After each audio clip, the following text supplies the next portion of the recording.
ఏపీలో రాజకీయ సమీకరణలు ఆసక్తికరంగా మారుతున్నాయి. ఢిల్లీ కేంద్రంగా ఏపీ రాజకీయాలపైన కీలక నిర్ణయాలు జరుగుతున్నాయి. ఏపీలో తమ పార్టీ బలోపేతం అయ్యేందుకు ప్రస్తుతం అనుకూలంగా పార్టీ నాయకత్వం భావిస్తోంది. ఈ దిశగానే వ్యూహాత్మక నిర్ణయాలను అమలు చేస్తోంది. అందులో భాగంగా జాతీయ స్థాయిలో 2 తెలుగు రాష్ట్రాల్లో కొత్త అధ్యక్షుల నియామకం పైన ఎంపిక పైన ఒక నిర్ణయానికి వచ్చింది. కాగా పురంధేశ్వరి మార్పు నిర్ణయం వెనుక కీలక నేతల లాబీయింగ్ ఉన్నట్లు పార్టీలో చర్చ సాగుతోంది. బీజేపీలో మార్పులు ఏపీ బీజేపీలో కీలక మార్పులకు రంగం సిద్ధమైంది. ఏపీలో రానున్న 4 ఏళ్ల కాలంలో బలోపేతం దిశగా పార్టీ నాయకత్వం పట్టుదలతో ఉన్నట్లు తెలుస్తోంది. కూటమిలో కొనసాగుతూనే తమ పార్టీ లక్ష్యాలకు అనుగుణంగా పనిచేయాలని రాష్ట్ర నేతలకు పార్టీ నాయకత్వం తేల్చి చెప్పింది. ఇక పార్టీలో చేరికలను ప్రోత్సహించాలని నిర్దేశించింది. వచ్చే నెల నుంచి తరచూ పార్టీ జాతీయ స్థాయి ముఖ్య నేతలు రాష్ట్రంలో పర్యటించేలా కార్యాచరణ ఫిక్స్ చేసింది. దీంతో తొలి నుంచి పార్టీ కోసం పనిచేసిన వారికి అధ్యక్ష బాధ్యతలు ఇవ్వాలని నిర్ణయించినట్లు తెలుస్తోంది. సాధారణ కార్యకర్తగా పనిచేస్తున్న శ్రీనివాస వర్మకు కేంద్ర మంత్రిని చేయడంతో పార్టీ కేడర్లో సానుకూలత వచ్చినట్లు చెబుతున్నారు.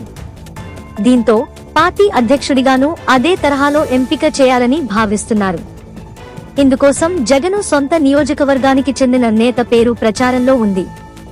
మరి బీజేపీ నాయకత్వం తుది నిర్ణయం ఏంటనేది ఉత్కంఠ పెంచుతోంది. అమెరికా అధ్యక్ష బాధ్యతలు చేపట్టగానే తన దేశంలో అక్రమ వలసదారులపై కొరడా జలిపిస్తున్న డొనాల్డ్ ట్రంప్ పనిలో పనిగా తన దేశానికి పనికొచ్చేలా ఈ వ్యవహారాన్ని మార్చుకుంటున్నారు. ఇందులో భాగంగా ఇప్పటికే వలసదారుల గుర్తింపు, అరెస్టులు, స్వదేశాలకు తమ విమానాల్లోనే తరలింపులు చేపడుతున్న డొనాల్డ్ ట్రంప్ ఆయా దేశాల ముందు పలు ఆఫర్లు పెడుతున్నారు. ఇందులో భాగంగా భారత ప్రధాని నరేంద్ర మోడీకి కూడా మరో ఆఫర్ ఇవ్వబోతున్నారు.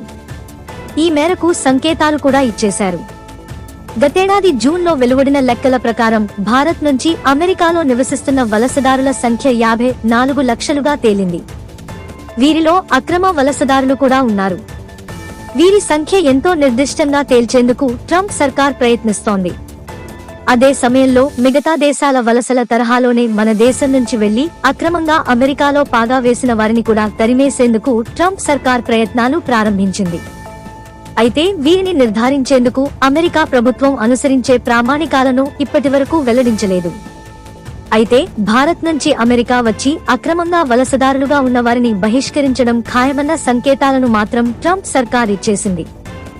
దీంతో ఇప్పటికే భారత్ గుర్తించిన తమ అక్రమ వలసల్ని వెనక్కి రప్పించేందుకు ప్రయత్నాలు ప్రారంభించింది.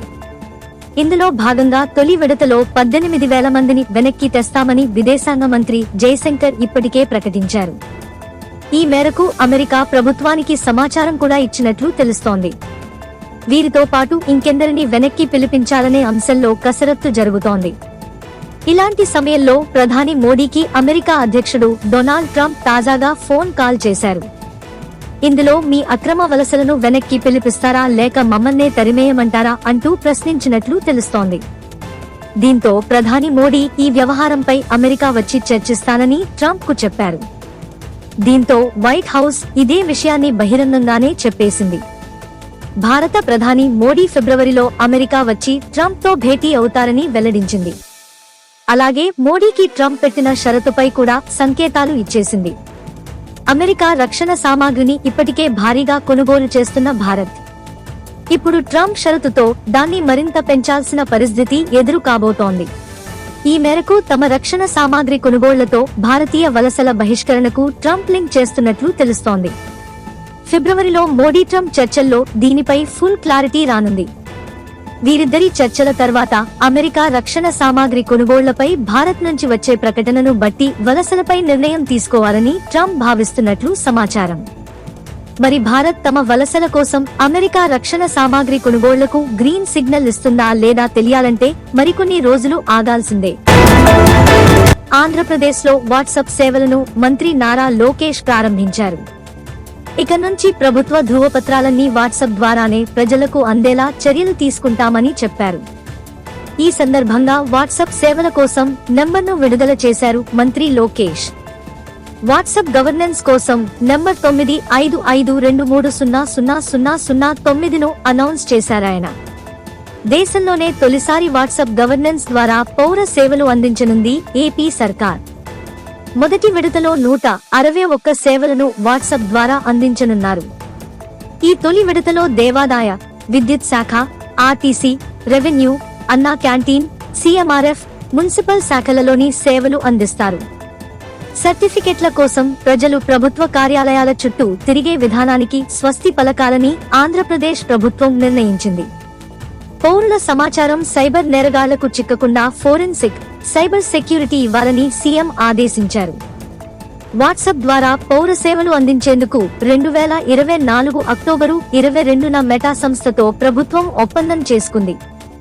ఈ ఒప్పందం మేరకు ఇప్పుడు వాట్సాప్ గవర్నెన్స్ తీసుకువస్తోంది రాష్ట్ర ప్రభుత్వం. వేగంగా పౌర సేవలు అందించటం, పారదర్శకత, జవాబుదారీతనంలో భాగంగా వాట్సాప్ గవర్నెన్స్ అందుబాటులోకి తీసుకువచ్చారు. సమాచార గోప్యత, వేగంగా సేవలందించేందుకు జనరేటివ్ ఆర్టిఫిషియల్ ఇంటెలిజెన్స్ ద్వారా వాట్సాప్ గవర్నెన్స్ పని చేస్తుంది. ఏ సేవలు అందించనున్నారు? దేవాదాయ శాఖలోని ప్రముఖ దేవాలయాల్లో దర్శనాల టికెట్లు, గదుల బుకింగ్, డొనేషన్ల సేవల్ని అందించాలని ప్రభుత్వం నిర్ణయించింది. రెవెన్యూ శాఖలో దరఖాస్తుల స్టేట్స్, ల్యాండ్ రికార్డులు, ఇతర ముఖ్యమైన సర్టిఫికెట్లను జారీ చేయనున్నారు. మున్సిపల్ శాఖలో ఆస్తి పన్ను చెల్లింపులు, జనన మరణ ధృవీకరణ పత్రాలు, ట్రేడ్ లైసెన్సులు జారీకి నిర్ణయించారు. ఇతర శాఖల్లో యుటిలిటీ బిల్లులు, ఎలక్ట్రిసిటీ బిల్లులు తదితర సేవల్ని వాట్సాప్ పేమెంట్ వ్యవస్థ ద్వారా చెల్లింపులు చేసేందుకు అవకాశం కల్పించారు. రాష్ట్ర ప్రభుత్వం అమల్లోకి తీసుకువచ్చిన వాట్సాప్ గవర్నెన్స్ ద్వారా సేవలు పొందాలనుకునే వారి కోసం ప్రభుత్వం ఒక నెంబర్ అనౌన్స్ చేసింది. 9552300009 ద్వారా వాట్సాప్ లో ప్రభుత్వ సేవలను పొందవచ్చునని మంత్రి లోకేష్ తెలిపారు.